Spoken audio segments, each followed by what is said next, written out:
इस ट्यूटोरियल में हम क्लास 9 के चैप्टर 6 के कुछ एक्सियम्स के बारे में बात करेंगे।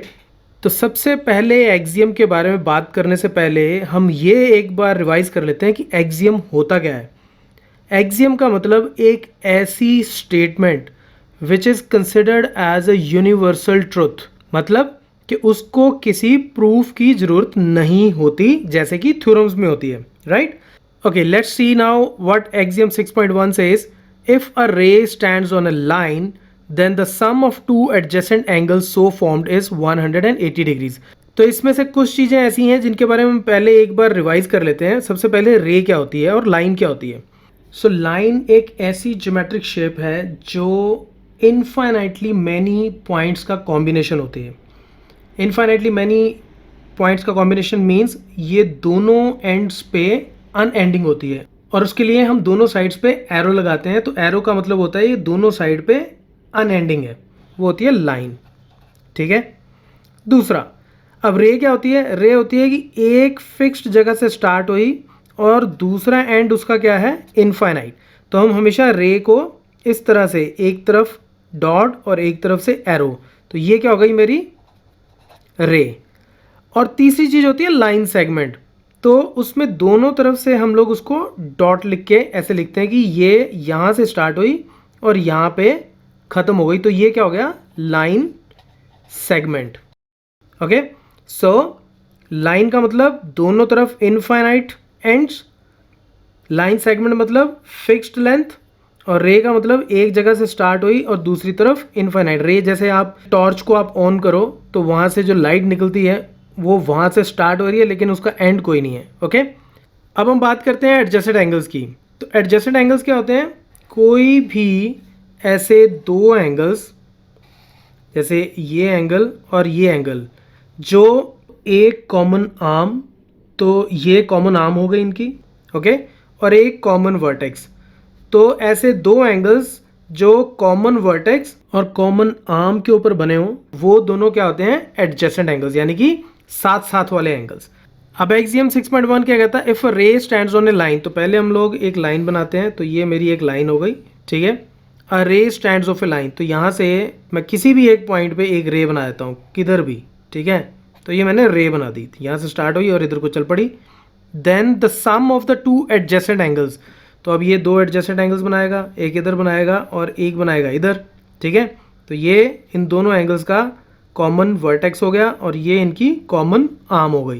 Then the sum of two adjacent angles so formed is 180 degree. तो यानी कि अगर इसको मैं एंगल 1 बोलूँ, इसको बोलूँ angle 2, then angle 1 plus angle 2 is always equal to 180 degrees.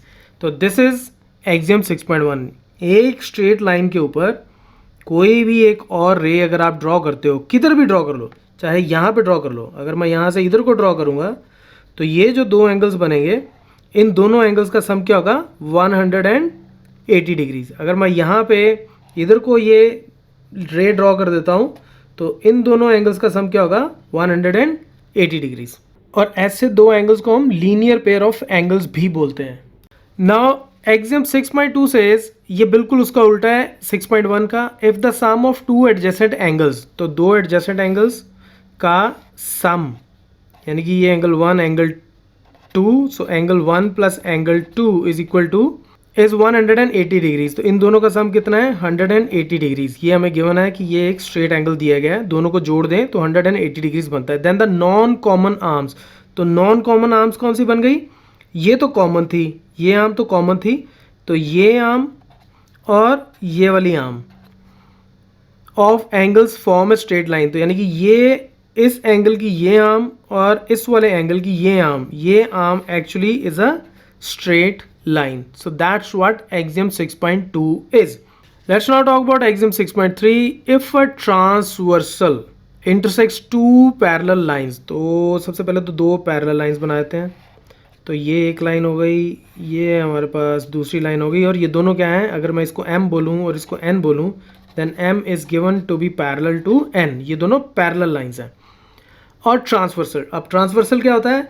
कोई भी ऐसी स्ट्रेट लाइन, एक ऐसी स्ट्रेट लाइन जो किन्हीं दो लाइंस को दो डिस्टिंक्ट पॉइंट पे इंटरसेक्ट करती हो, दो डिस्टिंक्ट पॉइंट पे इंटरसेक्ट करती हो तो उस लाइन को हम क्या बोलते हैं, ट्रांसवर्सल। तो एल ट्रांसवर्सल हो गया एम और एन का। Then each pair of corresponding angles are equal. अब कॉरस्पॉन्डिंग एंगल कौन से होते हैं, कॉरस्पॉन्डिंग एंगल्स होते हैं कि ये जो ट्रांसवर्सल है इसके सेम साइड पे, ट्रांसवर्सल के सेम साइड पे, इधर आप लेफ्ट साइड पे ले लो, इधर राइट साइड पे, तो इसके सेम साइड पे और पैरेलल लाइंस के भी सेम साइड पे।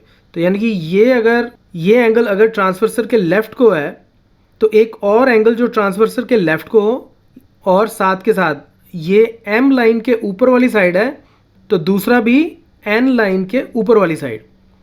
तो ये एम के ऊपर, एन के ऊपर, एल के लेफ्ट, एल के लेफ्ट, तो ये दोनों क्या हो गए, कॉरस्पॉन्डिंग एंगल्स। तो अगर मैं इसको एंगल 1 बोलूँ और एंगल 2 बोलूँ इसको, then angle 1 is congruent to angle 2। ये दोनों एंगल्स हमेशा बराबर होंगे, इनको हम बोलते हैं कॉरस्पॉन्डिंग एंगल्स। तो दो पैरेलल लाइंस पे बनने वाले कॉरस्पॉन्डिंग एंगल्स हमेशा क्या होंगे, बराबर। सिमिलरली ये एंगल और ये एंगल, ये दोनों भी आपस में क्या है, कॉरस्पॉन्डिंग एंगल्स, और ये दोनों भी क्या होंगे, बराबर। ऐसे ही एक पेयर आपका यहां बनता है तो ये भी आपस में बराबर होंगे, और एक पेयर आपका ये यहां बनता है और ये भी आपस में हमेशा बराबर होंगे। लेकिन कंडीशन क्या है कि ये पैरेलल लाइंस के ऊपर बनने वाले कॉरस्पॉन्डिंग एंगल होने चाहिए, राइट।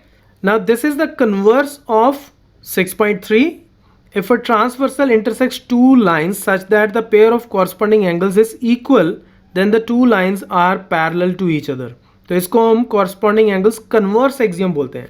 ये दो लाइंस थी मेरे पास, इन दोनों लाइंस को एक और स्ट्रेट लाइन जिसको हम ट्रांसवर्सल बोलेंगे, राइट। ये दो डिस्टिंक्ट पॉइंट्स पे अगर इंटरसेक्ट करती है, ये मेरे पास दो लाइंस हैं M एंड N, तो ये दो डिस्टिंक्ट पॉइंट पे इंटरसेक्ट करे तो जो कॉरस्पॉन्डिंग एंगल्स बनते हैं, ये एंगल्स अगर एंगल 1 एंगल 2, अगर angle 1 is congruent to angle 2, ये गिवन है, then M will be parallel to N।